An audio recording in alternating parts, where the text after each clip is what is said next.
هو ازاي السيد المرشد وصل النهارده لرابعه العدويه؟ لو لاحظتم في كلمه عصام العريان وهو بيتكلم، انا هقول لكم اللحظات، للاسف مش عارف الزملاء قدروا يوفروا اللقطات ولا لا. كانت على قناه الجزيره مباشر اللي بتنقل، ومحبه الجزيره مباشر وحنيه الجزيره مباشر. عصام العريان بدأ يقول في عربية إسعاف وسعوا، في عربية، ما قالش إن في مصاب، خدوا بالكم طول الكلمة في عربية إسعاف وسعوا، في عربية إسعاف وسعوا. كان في عربية إسعاف بالفعل ووسعوا.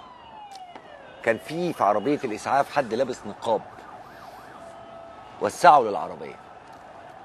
نزل من العربية بعد ما شال النقاب مرشد الإخوان المسلمين، متهرب في نقاب داخل عربية إسعاف، والسيد عصام العريان قاعد يهتف وسعوا لعربية الإسعاف بدون ما يقول عندنا مصاب عايزين نلحقه. أصل هيصاب في إيه؟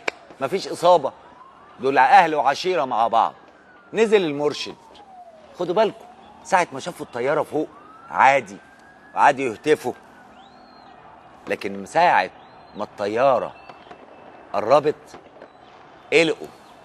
وقف المرشد فترات قال يعني هتستهدفوا، واتلفوا حواليه يداروه. قعد وقت لحد ما رجع يتكلم تاني.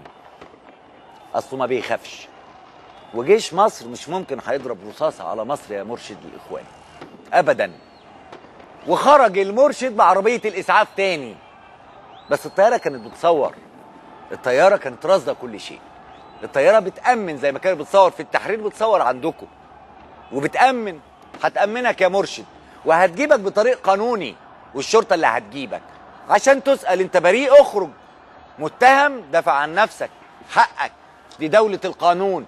قلقان ليه؟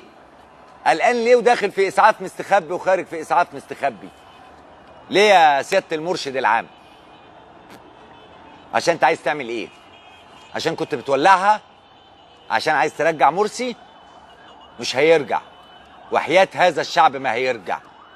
وهذا الشعب هيفضل يدافع عن حقه طول الوقت، حقه في الحياة وحقه في الحرية، عشان انتوا ضيقتوها علينا. عايز اقول لكم بيقولوا عليهم ايه بس.